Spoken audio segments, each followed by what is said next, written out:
നമസ്കാരം. ഞാൻ കാവാല ശശികുമാർ. ഈ തിരുവനന്തപുരം കോർപ്പറേഷൻ ഇപ്പോൾ വളരെ ശ്രദ്ധേയമായ ഒരു കേന്ദ്രമാണ്.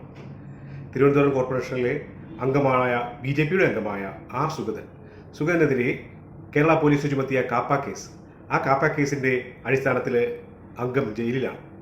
ആ ജയിലിലായ അംഗത്തെ ഇന്ന് പോലീസ് കസ്റ്റഡിയിൽ വിട്ട് മറ്റൊരു കേസിലെ തെളിവെടുപ്പിന് വേണ്ടിയിട്ട് തിരുവനന്തപുരത്ത് കൊണ്ടുവന്നിട്ടുണ്ട്. അപ്പോൾ ആ തെളിവെടുപ്പൊക്കെ നടന്ന് അദ്ദേഹത്തെ ഇപ്പോൾ വീണ്ടും തിരിച്ച് പോലീസ് കസ്റ്റഡിയിൽ നിന്ന് തിരിച്ച് ജയിലിലേക്കാക്കി. 2 ദിവസത്തെ പോലീസ് കസ്റ്റഡിയാണ് ചോദിച്ചിരുന്നത്. 2 ദിവസത്തെ പോലീസ് കസ്റ്റഡി ചോദിച്ച സമയത്ത് ആ പോലീസിൻ്റെ ആ നടപടിക്രമങ്ങളിലെ ചില വീഴ്ചകൾ, ചില പ്രവർത്തനങ്ങൾ, അതിൽ ദുരൂഹത തോന്നിയ അത് വക്കീൽ ചൂണ്ടിക്കാണിച്ച സമയത്ത് അത് മനസ്സിലാക്കിയ കോടതി തന്നെ ഇന്ന് വൈകിട്ട് 5 മണിക്ക് മുമ്പ് അദ്ദേഹത്തെ തിരിച്ച് പോലീസിൻ്റെ കസ്റ്റഡിയിൽ നിന്ന് തിരിച്ച് ജയിലിലേക്ക് തന്നെ ജുഡീഷ്യൽ കസ്റ്റഡിയിലേക്ക് തിരിച്ചു കൊടുക്കണം എന്ന് ആവശ്യപ്പെടുകയുണ്ടായി. അതവിടെ നിൽക്കട്ടെ. സുഗതൻ്റെ പേരിൽ കാപ്പ കേസുണ്ട്. ജാമ്യം കിട്ടി പുറത്തു വന്ന് പ്രത്യേക അനുമതി ഒക്കെ നേടിയാൽ മാത്രമേ അദ്ദേഹത്തിന് കോർപ്പറേഷനിൽ ഒപ്പുവെക്കാനാവൂ. അങ്ങനെ ഒപ്പുവെച്ചില്ലെങ്കിൽ, നിശ്ചിത സമയത്തുള്ള ഒപ്പുവെച്ചില്ലെങ്കിൽ അദ്ദേഹത്തിൻ്റെ അംഗത്വം ചിലപ്പോൾ റദ്ദാകാൻ സാധ്യതയുണ്ട്. അങ്ങനെ റദ്ദായി കഴിഞ്ഞാൽ ഇപ്പോൾ BJPക്ക് ഉള്ള നേരിയ ഭൂരിപക്ഷം, ആ ഭൂരിപക്ഷത്തിൽ കുറവുണ്ടാവാൻ സാധ്യതയുണ്ട്. അങ്ങനെ വന്നു കഴിഞ്ഞാൽ ഒരു പക്ഷേ കോർപ്പറേഷനിലെ ഭരണം നഷ്ടപ്പെടാൻ സാധ്യതയുണ്ട്. അങ്ങനെ ഭരണം നഷ്ടപ്പെട്ടു കഴിഞ്ഞാൽ വീണ്ടും ഇലക്ഷൻ വരാൻ സാധ്യതയുണ്ട്. ഇതൊക്കെയാണ് ഇതിനകത്തെ സാധ്യതകളുടെ ഒരു ഭാഗം. പക്ഷേ ഞാൻ മനസ്സിലാക്കുന്ന മറ്റൊരു കാര്യമാണ്, അത് ശ്രദ്ധയിൽപ്പെടുത്താൻ വേണ്ടിയാണ് ഞാനിപ്പോൾ സംസാരിക്കുന്നത്. ഈ കേരളത്തിൽ ഒരിക്കലും ഒരു ജൻസി പ്രക്ഷോഭമോ അല്ലെങ്കിൽ ജൻസിയുടെ ഒരു മുന്നേറ്റമോ അല്ലെങ്കിൽ രാഷ്ട്രീയാതീതമായ ഏതെങ്കിലും സംഘടനയുടെ ഒരു മേൽക്കോയ്മയോ ഒന്നും ഉണ്ടാവാനുള്ള സാധ്യത ഇല്ല എന്നുള്ളത് ഏകദേശം ബോധ്യപ്പെടുകയാണ്. അങ്ങനെയാണെങ്കിൽ ഇപ്പോൾ കോർപ്പറേഷനെ കേന്ദ്രീകരിച്ച് നടക്കുന്ന ഈ രാഷ്ട്രീയത്തിൽ കേരളത്തിലെ ഈ രാഷ്ട്രീയാതീതർ എന്ന് പറയുന്ന ആളുകൾ അവരുടെ ഒരു സാന്നിധ്യം ഉണ്ടായേനെ, അവരുടെ ഒരു അഭിപ്രായം ഉണ്ടായേനെ, അവരുടെ ഒരു നിലപാട് പ്രഖ്യാപനം ഉണ്ടായേനെ. അഴിമതിക്കെതിരെ അല്ലെങ്കിൽ സദ്ഭരണത്തിന് വേണ്ടി പ്രവർത്തിക്കുന്നു എന്ന് പ്രഖ്യാപിച്ച് വന്ന ആം ആദ്മി പാർട്ടിയുടെ നേതാവ് അരവിന്ദ് കെജ്രിവാളിനെ പിന്തുണയ്ക്കുവാൻ വേണ്ടിയിട്ട് ഈ ജൻസി എന്ന് പറയുന്ന വിഭാഗം വൻതോതിൽ ശക്തമായി രംഗത്തുണ്ടായി. അതുപോലെ തന്നെ മറ്റു പല കാര്യങ്ങളിലും ഈ അഴിമതിക്കെതിരെ തൊഴിൽ നേടുവാൻ വേണ്ടിയിട്ട്, ജനങ്ങളുടെ ആവശ്യങ്ങൾ നിറവേറ്റുവാൻ വേണ്ടിയിട്ട്, യുവജനതയുടെ ആവശ്യം നേടുവാൻ വേണ്ടിയിട്ട് എന്നൊക്കെ പറഞ്ഞാണ് ഈ ജൻസി എന്ന് പറയുന്ന ആൾക്കാരോ അല്ലെങ്കിൽ രാഷ്ട്രീയാതീതമായി ചിന്തിക്കുന്ന ആൾക്കാരോ എന്ന് പറയുന്ന വിഭാഗം ഉണ്ടാവുന്നത്. അവർ പ്രവർത്തിച്ചിരിക്കുന്നതും അങ്ങനെയാണ്. ഇപ്പോൾ തമിഴ്നാട്ടിൽ സിനിമാ താരമായിട്ടുള്ള വിജയ് അധികാരത്തിലെത്തി മുഖ്യമന്ത്രിയായി. അദ്ദേഹം ചെയ്യുന്ന എല്ലാ കാര്യങ്ങൾക്കും വലിയ പിന്തുണ കിട്ടുന്നുണ്ട്. എല്ലാ കാര്യങ്ങളെയും ആൾക്കാർ അനുകൂലിക്കുന്നുണ്ട്. നല്ലൊരു പങ്ക് ആൾക്കാർ അദ്ദേഹത്തെ അനുകൂലിക്കുകയും രാഷ്ട്രീയമായി അദ്ദേഹത്തിന് വലിയൊരു വളർച്ച ഉണ്ടാകുകയും വലിയൊരു മാറ്റം അവിടുത്തെ തമിഴ്നാട്ടിലെ രാഷ്ട്രീയത്തിൽ ഉണ്ടാവുകയും ചെയ്യുന്നു എന്നൊക്കെ പറയുന്ന ചില വാർത്തകളുണ്ട്. അങ്ങനെയാണെങ്കിൽ ഈ കേരളത്തിൽ തിരുവനന്തപുരത്ത് തലസ്ഥാനത്ത് കോർപ്പറേഷനിൽ മേയർ ചെയ്തുകൊണ്ടിരിക്കുന്ന പ്രവർത്തനങ്ങൾക്ക് ആ തരത്തിലുള്ള പിന്തുണ കിട്ടേണ്ടതല്ലേ? കിട്ടുന്നില്ല. അപ്പോൾ അതിൻ്റെ അർത്ഥം കേരളത്തിൽ ഇത്രമാത്രം പ്രബുദ്ധമായ, ഇത്രമാത്രം സക്രിയമായ, ഇത്രയേറെ പാർട്ടികളുള്ള കേരളത്തിലെ രാഷ്ട്രീയത്തിൽ ആ തരത്തിൽ രാഷ്ട്രീയാതീതമായിട്ടെന്നോ അല്ലെങ്കിൽ രാജ്യ താല്പര്യത്തിന് വേണ്ടിയിട്ടെന്നോ അല്ലെങ്കിൽ ഏതെങ്കിലും ഭരണ സംവിധാനത്തിന് വേണ്ടിയിട്ടെന്നോ ജനങ്ങളുടെ ക്ഷേമത്തിന് വേണ്ടിയിട്ടോ എന്ന് പറഞ്ഞൊരു പ്രക്ഷോഭമോ അല്ലെങ്കിൽ ഒരു പ്രസ്ഥാനമോ ഉണ്ടാകാനുള്ള സാധ്യത വളരെ വിരളം ആണ് എന്നാണ് മനസ്സിലാക്കേണ്ടത്. അല്ലെങ്കിൽ രാജേഷിന് ഈ പറഞ്ഞ പിന്തുണ ഉണ്ടാകുമായിരുന്നു. ഇപ്പൊ സംഭവിക്കാൻ പോകുന്ന ഒരു കാര്യം എന്താണെന്ന് വെച്ച് കഴിഞ്ഞാൽ, ഈ VV രാജേഷ് BJPയുടെ നേതാവാണ്, BJPയുടെ മേയറാണ്, BJPയുടെ ഭരണമാണ്. ആ കാരണം കൊണ്ട് നല്ലത് ചെയ്താൽ അതിനെ പോലും പിന്തുണയ്ക്കുവാനുള്ള ഒരു മനസ്സ് കാണിക്കുന്നില്ല എന്നുള്ളതാണ് ഇപ്പോൾ നാം തിരിച്ചറിയുന്ന ഒരു കാര്യം. 45 വർഷമായിട്ട് ഈ തിരുവനന്തപുരത്തെ കോർപ്പറേഷൻ ഭരിച്ചിരുന്നത് ഒരു പാർട്ടിയാണ്. ഇടയ്ക്ക് 1-2 സമയങ്ങളിൽ രാഷ്ട്രീയ പ്രശ്നങ്ങൾ കാരണം അഡ്മിനിസ്ട്രേറ്റർ ഭരണം വന്നെന്ന് ഒഴിച്ചു കഴിഞ്ഞാൽ ബാക്കി തുടർച്ചയായിട്ട് 1979 മുതൽ തുടർച്ചയായി CPMന്റെ ഒരു ഭരണാധിപത്യം ഉണ്ടായിരുന്ന, ഭരണ മേൽക്കോയ്മ ഉണ്ടായിരുന്ന കോർപ്പറേഷനാണ് തിരുവനന്തപുരം കോർപ്പറേഷൻ.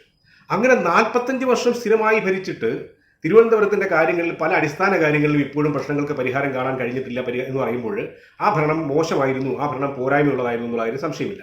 ആ ഭരണത്തെ മാറ്റിക്കൊണ്ടാണ് പുതിയ ഒരു ഭരണ സംവിധാനം അധികാരത്തിലെത്തിയത്. BJPയുടെ നേതൃത്വത്തിലാണ്. അത് VV രാജേഷാണ് മേയർ. VV രാജേഷ് ആവട്ടെ ഇത്തരം കാര്യങ്ങളിൽ രാഷ്ട്രീയത്തിനതീതമായിട്ട്, രാഷ്ട്രീയം ഉണ്ടാവുമല്ലോ, സ്വാഭാവികമായിട്ടും രാഷ്ട്രീയം ഉണ്ടാവും. രാഷ്ട്രീയത്തിന് അതീതമായിട്ട് ജനങ്ങളുടെ താല്പര്യങ്ങൾക്ക്, ജനങ്ങൾക്ക് വേണ്ടിയുള്ള ഭരണം നടത്തുന്ന ഒരു പ്രവർത്തനം മുന്നോട്ട് വയ്ക്കുകയും അത് ജനങ്ങൾ സ്വീകരിക്കുകയും ചെയ്യുന്നു. ഇപ്പോൾ ഇലക്ട്രിക് ബസ് ഓടിക്കുന്ന കാര്യത്തിലാവട്ടെ, കോർപ്പറേഷൻ്റെ സ്വത്തുക്കൾ അത് പെട്ടുപോകുന്നത് തിരിച്ച് പിടിക്കുന്നതാകട്ടെ, കോർപ്പറേഷൻ്റെ സമഗ്ര ഓഡിറ്റിങ് നടത്തുന്നതാകട്ടെ, വളരെ ധാരാളം കെട്ടിടങ്ങൾ, ഷോപ്പിംഗ് കോംപ്ലക്സുകൾ, മൈതാനങ്ങൾ, ഇതെല്ലാം കോർപ്പറേഷൻ അധീനതയിലെല്ലാം വേറെ ആൾക്കാർക്ക് കുറേ കാലത്തേക്ക്, ദീർഘകാലത്തേക്ക് ചുരുങ്ങിയ വാടകയ്ക്കും ചുരുങ്ങിയ കരാറുകൾക്കും ഒക്കെ പൈസയ്ക്കുള്ള കരാറും ഒക്കെ ആയിട്ട് കോർപ്പറേഷന് വരുമാന നഷ്ടമുണ്ടാക്കിക്കൊണ്ട് കൊടുത്തിരുന്നതെല്ലാം തിരിച്ചു പിടിക്കും എന്ന് പ്രഖ്യാപിക്കുകയുണ്ടായി. അത് പിടിക്കുവാനുള്ള നടപടിയുണ്ടായി. ഇപ്പോൾ ദീർഘകാലത്തെ ചില കരാറുകൾ, മൈതാനമൊക്കെ പാർക്കിങ്ങിന് വേണ്ടി വിട്ടുപിടിക്കുന്ന ദീർഘകാലത്തെ കരാറാണ്. അതിലൊക്കെ കൂടി അഴിമതി ഉണ്ടെന്നും അതൊക്കെ കൂടി കോർപ്പറേഷൻ നഷ്ടമുണ്ടാകുന്നെന്നും തിരിച്ചറിഞ്ഞും മനസ്സിലാക്കിയാണ് അദ്ദേഹം അതെല്ലാം തിരിച്ചു പിടിക്കും എന്ന് പറഞ്ഞത്. പക്ഷേ അതിനെയൊന്നും പിന്തുണയ്ക്കാൻ ആളുകളില്ല. അപ്പൊ സ്മാർട്ട് സിറ്റി മെട്രോ പദ്ധതി എന്ന് പറഞ്ഞ രണ്ട് വലിയ പദ്ധതികൾ കേന്ദ്ര സർക്കാരിന്റെ സഹായത്തോടുകൂടി ഈ തിരുവനന്തപുരത്ത് നടപ്പിലാക്കേണ്ടതായിരുന്നു. പക്ഷേ അത് യഥാവിധി നടപ്പിലാക്കാത്ത കാരണം വലിയ നഷ്ടങ്ങൾ ഉണ്ടായിരിക്കുമ്പോൾ കേന്ദ്ര സർക്കാരുമായി സഹകരിച്ച് അത് വീണ്ടും പുനരാരംഭിച്ച് അത് മെച്ചപ്പെട്ട രീതിയിൽ കൊണ്ടുപോകുന്ന വി രാജേഷ് പ്രഖ്യാപിച്ചു. പക്ഷേ അതിനെയും പിന്തുണയ്ക്കുവാൻ ആൾക്കാരില്ല. ഇതിന്റെ ഒന്നുകൊണ്ട് സംഭവിക്കുന്ന വലിയ പ്രശ്നം തന്നെയാണ് സാമ്പത്തിക അച്ചടക്കം കോർപ്പറേഷൻ ഇല്ല. ആ അച്ചടക്കം പുനഃസ്ഥാപിക്കേണ്ടത് ആവശ്യമുണ്ടെന്ന് രാജേഷ് പറഞ്ഞു. അതിനെയും പിന്തുണയ്ക്കാനാണില്ല. അതാണ് പറഞ്ഞത്, നല്ല കാര്യം ചെയ്താൽ പോലും അതിനെ പിന്തുണയ്ക്കുവാൻ തയ്യാറല്ലാത്ത ഒരു സംവിധാനം ഉണ്ടാകുമ്പോൾ എങ്ങനെയാണ് കേരളത്തിൽ നമ്മൾ ഈ നേരത്തെ പറഞ്ഞ പോലെ ജെൻസി എന്ന് പറഞ്ഞ ആൾക്കാരോ അല്ലെങ്കിൽ രാഷ്ട്രീയത്തിന് അതീതമായി ചിന്തിക്കുന്ന ആളുകളോ ഉണ്ടാവുക എന്നുള്ള കാര്യത്തിൽ നമുക്ക് സംശയം തോന്നിപ്പോകും. അപ്പൊ ഈ ചില കാര്യങ്ങളുടെ ഒരു BJP എന്ന പാർട്ടിക്കാരനായി പോയി എന്നുള്ള കാര്യം ഒഴിച്ചു നിർത്തിയാൽ എല്ലാ തരത്തിലും രാജേഷിനെ പിന്തുണയ്ക്കേണ്ടതാണ്. പക്ഷെ പിന്തുണയ്ക്കാൻ ആൾക്കാർ തയ്യാറാകുന്നില്ല. അതൊരു വലിയ പ്രശ്നം തന്നെയാണ്. ഇപ്പൊ മുൻ ഭരണകൂടത്തിന്റെ ഭരണ സംവിധാനത്തിന്റെ വീഴ്ചകൾ അത് ചൂണ്ടിക്കാണിക്കുന്നു, അഴിമതികൾ പുറത്തു കൊണ്ടുവരുന്നു, പൊതുജന താല്പര്യമുള്ള പ്രവർത്തനങ്ങൾ നടത്തുന്നു. രാജേഷിന്റെ മേയർ പദവിയും BJPയുടെ ഭരണവും കഷ്ടിച്ച ഒരു ഭൂരിപക്ഷത്തിലാണ്. പക്ഷേ ഒരു രംഗത്തിന്റെ ഭൂരിപക്ഷമാണെങ്കിലും അത് ഭൂരിപക്ഷം തന്നെയാണ്, അത് അംഗീകാരമാണല്ലോ. അപ്പൊ ചിലർ ഇത് ഭൂരിപക്ഷം ഇല്ലാതാക്കുവാൻ, അധികാരത്തിൽ നിന്ന് പുറത്താക്കുവാൻ ചിലർ നടത്തുന്ന ഗൂഢശ്രമങ്ങളുടെ ഭാഗം കൂടിയല്ലേ ഇപ്പോൾ നടക്കുന്ന ഈ പോലീസ് കേസ്, നിയമ നടപടികൾ, സഭയിലെ തമ്മിൽ തല്ല് തന്നെ പറയാൻ പറ്റുമോ, ആക്രമണം എന്ന് പറയണമെന്നും സംശയമാണ്. കാരണം സംസ്ഥാന നിയമസഭയിൽ LDFന്റെ പാർട്ടിക്കാരെല്ലാം കൂടി ചേർന്ന് CPMന്റെ നേതൃത്വത്തിൽ നടത്തിയ അതേ നടപടിക്രമങ്ങൾ ബജറ്റ് പാസ്സാക്കാതിരിക്കുവാൻ വേണ്ടി, ബജറ്റ് അവതരിപ്പിക്കുവാൻ വേണ്ടി തടയുന്നതിന് KM മാണിയെ തടയുവാൻ വേണ്ടിയിട്ട് നടത്തിയ അതേ മാതൃകയിലുള്ള പ്രക്രിയയാണ് കോർപ്പറേഷന്റെ യോഗത്തിൽ UDFന്റെ കോൺഗ്രസിന്റെ നേതൃത്വത്തിൽ ശബരിനാഥ് എന്ന് പറയുന്ന പ്രതിപക്ഷ നേതാവിന്റെ ആഭിമുഖ്യത്തിൽ നടന്നത്. രണ്ടും സമാനതകളുണ്ട്. രണ്ടിന്റെയും ഉദ്ദേശ്യം ഇതായിരുന്നു: സഭാ നടപടികൾ തടസ്സപ്പെടുത്തുക, ഭരണ സംവിധാനത്തെ നിർജ്ജീവമാക്കുകയോ നിഷ്ക്രിയമാക്കുകയോ ചെയ്യുക തുടങ്ങിയതാണ് അടിസ്ഥാനപരമായ ഉദ്ദേശം. പക്ഷെ അത് വിചാരിച്ചതിനേക്കാളൊക്കെ അപ്പുറത്തേക്ക് മോശം സ്ഥിതിയിലേക്ക് കാര്യങ്ങളൊക്കെ പോയിട്ടുണ്ട്. പക്ഷെ ഒടുവിൽ ഈ തോൽപ്പിക്കാൻ ഈ കയ്യാങ്കളി വരെ എടുക്കുന്നത് അത് ജനാധിപത്യത്തിന്റെ സംവിധാനത്തിൽ, ജനാധിപത്യത്തെ രീതിയിൽ ഒരു പിഴച്ച പോക്കാണ്. സുഗതൻ എന്ന അംഗത്തിന്റെ അംഗത്വം റദ്ദാക്കുക, അങ്ങനെ BJPയുടെ ഭൂരിപക്ഷം നഷ്ടപ്പെടുത്തുക, അങ്ങനെ വീണ്ടും ഒരു തെരഞ്ഞെടുപ്പ് ഉണ്ടാവുകയോ മറ്റേതെങ്കിലും മാർഗത്തിൽ അധികാരത്തിലെത്തുക, BJPയെ പുറത്താക്കുക, മേയറെ ഇല്ലാതാക്കുക, ഇങ്ങനെയുള്ള ചില കാര്യങ്ങളൊക്കെയാണ് ഉദ്ദേശിക്കുന്നതെങ്കിൽ അത് എത്രമാത്രം പ്രാവർത്തികമാകും എന്നുള്ളത് വലിയൊരു പ്രശ്നമാണ്. കാര്യം ആ ലക്ഷ്യം സാധ്യമാകുക എന്ന് പറഞ്ഞാൽ അത്ര എളുപ്പമായ കാര്യമല്ല. കോൺഗ്രസും CPMഉം LDFും UDFും തമ്മിൽ ഒന്നിച്ചാൽ മാത്രമേ ഈ തരത്തിലുള്ള ഭരണം അവിടെ നടത്താൻ സാധിക്കുകയുള്ളൂ. അപ്പോൾ അത് സാധിക്കുകയാണെങ്കിൽ അതൊരു വലിയ ഒരു രാഷ്ട്രീയ, മുമ്പൊരിക്കൽ CPMന്റെ നേതൃത്വം തന്നെ പറഞ്ഞിരുന്നില്ലേ, ഈ ഹിസ്റ്റോറിക്കൽ ബ്ലണ്ടർ എന്ന് പറഞ്ഞില്ലേ, നമ്മുടെ ഒരു അവസരം കിട്ടിയിട്ടും ജ്യോതി ബസുവിനെ പ്രധാനമന്ത്രിയാക്കാൻ കിട്ടാഞ്ഞ അവസരം അങ്ങനത്തെ ഒരു ബ്ലണ്ടറായി മാറും. അങ്ങനെ ബ്ലണ്ടർ എന്നല്ല, വാസ്തവത്തിൽ അന്തർധാര ഉണ്ടാവുകയും ഒളിച്ചുകളി ഉണ്ടാവുകയും അടിയൊഴുക്കുകൾ ഉണ്ടാക്കുകയും ചെയ്യുന്ന ഈ UDFന്റെയും LDFന്റെയും ധാരണ, ആ ഒത്തുകളി അത് പരസ്യമാകുന്നത് നല്ലതാണ്. കേരളത്തിൽ അപ്പോൾ പിന്നെ മൂന്ന് കക്ഷികൾ മത്സരം ഉണ്ടാവില്ല, രണ്ട് കക്ഷികൾ തമ്മിൽ മത്സരിച്ചാൽ മതി. LUDFും BJPയും തമ്മിൽ മത്സരിച്ചാൽ മതി. അതൊക്കെ നമ്മൾ രാഷ്ട്രീയത്തിൽ പറയുന്ന തമാശകളോ അല്ലെങ്കിൽ രാഷ്ട്രീയത്തിൽ പറയുന്ന സാധ്യതകളോ മാത്രമാണ്. പക്ഷേ അങ്ങനെ LDFും UDFും കൂടി ഒന്നിക്കില്ല എന്നുള്ളതിന്റെ തെളിവാണല്ലോ ഈ അവിശ്വാസ പ്രമേയം ആദ്യം കൊണ്ടുവന്ന് പറയുകയും പിന്നീട് അത് പിൻവലിക്കുകയും ഒക്കെ ചെയ്തിരിക്കുന്നത്. അതവിടെ നിൽക്കട്ടെ, ഇനി ഭാവിയിൽ ഒന്നിച്ചുകൂടായികയില്ല, ഒന്നിക്കുന്നെങ്കിലും ഒന്നിക്കട്ടെ. പക്ഷെ 3 കാര്യം ഓർമ്മയിൽ വരുന്നു, അത് ശ്രദ്ധയിൽപ്പെടുത്താൻ വേണ്ടിയാണ് ആഗ്രഹിക്കുന്നത്. 3 കാര്യങ്ങളിൽ ആദ്യത്തെ കാര്യം, അത് ഈ സോണിയാഗാന്ധി കോൺഗ്രസിന്റെ ദേശീയ അധ്യക്ഷയാകുന്നു എന്നൊരു തീരുമാനം വന്നു. ആ തീരുമാനം വന്നപ്പോൾ, അത് പ്രഖ്യാപനം വന്നു എന്നുള്ള അവസ്ഥയായപ്പോൾ അതിനെക്കുറിച്ച് BJPയുടെ നേതാവായിരുന്ന, അന്ന് BJPയുടെ അധ്യക്ഷനായിരുന്ന ലാൽകൃഷ്ണ അദ്വാനി അദ്ദേഹം നടത്തിയ ഒറ്റ വാക്യ കമന്റുണ്ട്: നൗ ഇറ്റ് ഈസ് ഈസി. ഇനി അത് കൂടുതൽ എളുപ്പമായി, മോർ ഈസി എന്നാണ് അദ്ദേഹം പറഞ്ഞത്. അതായത് കൂടുതൽ എളുപ്പമായി കാര്യങ്ങൾ, BJPയുടെ ലക്ഷ്യം നിർവഹിക്കുന്നതിന് വേണ്ടിയിട്ട് കൂടുതൽ എളുപ്പമായി എന്നായിരുന്നു അന്നത്തെ കമന്റ്. അത് വളരെ കൃത്യമാവുകയും ചെയ്തു. കാര്യം അന്ന് സോണിയാഗാന്ധിയുടെ ആ പൗരത്വ വിഷയം ഉണ്ടായി, കോൺഗ്രസ് പിളർന്നു, ശരത് പവാർ തുടങ്ങിയ ആൾക്കാർ പുറത്തുപോയി, അങ്ങനെ പാർട്ടി തകർച്ച അവിടെ തുടങ്ങുകയായിരുന്നു. അപ്പം നൗ ഇറ്റ് ഈസ് ഈസി എന്ന് പറഞ്ഞതുപോലെ ഒന്ന്. രണ്ടാമത്, 1996, 98, 99 ഈ 3 വർഷങ്ങളിൽ അടുപ്പിച്ച് തെരഞ്ഞെടുപ്പുകളുണ്ടായി, പൊതു തെരഞ്ഞെടുപ്പുണ്ടായി. ലോക്സഭയിലേക്ക് പൊതു തെരഞ്ഞെടുപ്പുകളുണ്ടായി. 1996 നരസിംഹറാവു ഭരിക്കുന്ന സമയമായിരുന്നു. അന്ന് പൊതു തെരഞ്ഞെടുപ്പ് വന്നു. അന്ന് BJPക്ക് ഭൂരിപക്ഷം കിട്ടി. BJP സർക്കാരുണ്ടാക്കി. അടൽ ബിഹാരി വാജ്പേയിയുടെ നേതൃത്വത്തിൽ പ്രധാനമന്ത്രിയായി സത്യപ്രതിജ്ഞ ചെയ്തു. പക്ഷേ ആ സർക്കാരിന് 13 ദിവസത്തിന് ഉള്ളിൽ അത് താഴെ പോയി, ഭൂരിപക്ഷം തെളിയിക്കാനായില്ല. ഒന്ന്. പക്ഷേ അത് കഴിഞ്ഞ് നടന്ന തെരഞ്ഞെടുപ്പിൽ ആരാ ജയിച്ചത്? അപ്പോഴും ജയിച്ചത് വാജ്പേയിയുടെ നേതൃത്വത്തിലുള്ള BJP ആയിരുന്നു 98-ൽ. ആ സർക്കാരിനെ ഒരു വോട്ടിന്റെ ഭൂരിപക്ഷത്തിൽ പരാജയപ്പെടുത്തി താഴെ ഇറക്കി. അന്നേരം വീണ്ടും 1999 ഇലക്ഷൻ നടന്നു. അപ്പോഴാരാ ജയിച്ചത്? അപ്പോൾ ജയിച്ചതും അടൽ ബിഹാരി വാജ്പേയി ആയിരുന്നു, BJP ആയിരുന്നു.